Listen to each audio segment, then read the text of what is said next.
कल्पना कीजिए, आप लंदन से बैंकॉक जा रहे हैं। आपका विमान 38,000 फीट की ऊंचाई पर उड़ रहा है। नीचे बादल है, सब कुछ सामान्य है।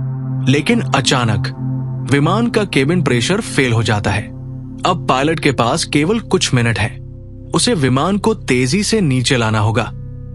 लेकिन एक समस्या है, दुनिया के अधिकांश हिस्सों में पायलट विमान को 10,000 फीट तक नीचे ला सकता है, लेकिन यहां नहीं, क्योंकि इस विमान के ठीक नीचे मौजूद है पृथ्वी का सबसे ऊंचा पठार। एक ऐसी जगह जहां जमीन ही कई देशों के पहाड़ों से ऊंची है। और यही कारण है कि पृथ्वी का ये विशाल क्षेत्र दुनिया के हवाई नक्शे पर एक अजीब सा खाली स्थान बनाता है। यह है तिब्बत। और ये कहानी है कि आखिर क्यों दुनिया की कई एयरलाइंस इस क्षेत्र के ऊपर उड़ने से बचना पसंद करती है। लेकिन सबसे पहले हमें समझना होगा कि तिब्बत वास्तव में कितना बड़ा है। ज्यादातर लोग तिब्बत को सिर्फ हिमालय और माउंट एवरेस्ट से जोड़ते हैं, लेकिन असलियत इससे कहीं बड़ी है। तिब्बती पठार लगभग 25 लाख वर्ग किलोमीटर में फैला हुआ है। ये इतना विशाल है कि इसके अंदर भारत के कई राज्य समा सकते हैं। ये क्षेत्र फ्रांस, जर्मनी, स्पेन और इटली जैसे कई बड़े यूरोपीय देशों के संयुक्त क्षेत्रफल के बराबर है। औसत ऊंचाई लगभग 4,500 मीटर, यानी लगभग 15,000 फीट। ध्यान दीजिए, 15,000 फीट वो ऊंचाई है जहां दुनिया के कई विमानों को आपातकालीन स्थिति में नीचे लाया जाता है। लेकिन तिब्बत में जमीन ही इतनी ऊंची है, यानी यहां बाकी दुनिया के मुकाबले नियम अलग हो जाते हैं। अब मान लीजिए आप एक एयरलाइन चला रहे हैं। आपके सामने दो रास्ते हैं। पहला, सीधा रास्ता, कम दूरी, कम ईंधन, कम समय। दूसरा, थोड़ा लंबा रास्ता लेकिन अधिक सुरक्षित। आप कौन सा चुनेंगे? यहीं से कहानी रोचक हो जाती है, क्योंकि सामान्य परिस्थितियों में तिब्बत के ऊपर उड़ना कोई समस्या नहीं है।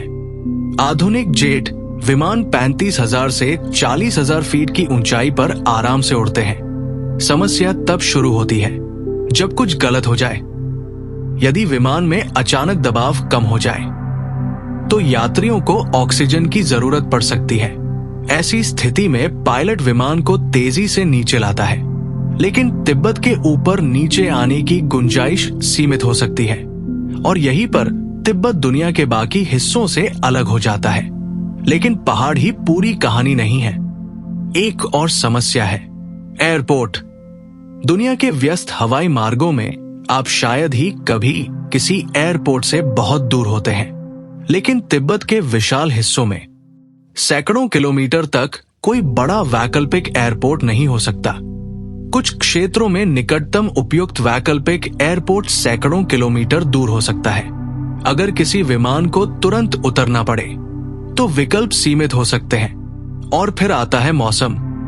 हिमालय केवल पृथ्वी के सबसे ऊंचे पहाड़ नहीं है, वे मौसम को भी नियंत्रित करते हैं। तेज जेट स्ट्रीम, माउंटेन वेव्स, खतरनाक टर्बुलेंस। कई बार आसमान बिल्कुल साफ दिखाई देता है, लेकिन विमान के आसपास की हवा हिंसक रूप से बदल रही होती है।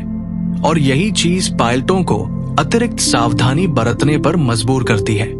लेकिन अब कहानी का सबसे दिलचस्प हिस्सा, अगर तिब्बत इतना चुनौतीपूर्ण है तो फिर कुछ विमान इसके ऊपर से उड़ते क्यों हैं? जवाब है पैसा, समय और ईंधन। एक लंबा रास्ता एयरलाइन को हर साल करोड़ों डॉलर अतिरिक्त खर्च करा सकता है।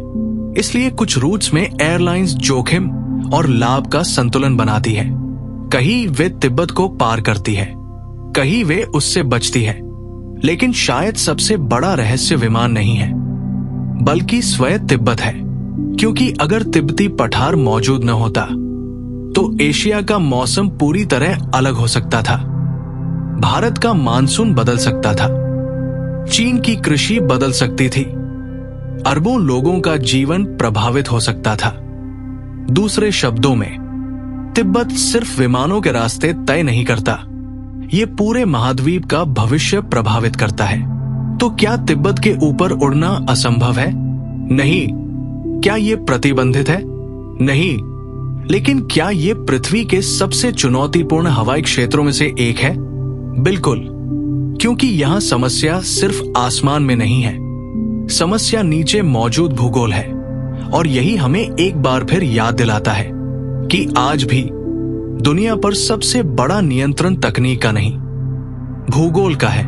आप देख रहे थे टेरा डिकोडेड, दुनिया के रहस्यों को समझने का आपका साथी।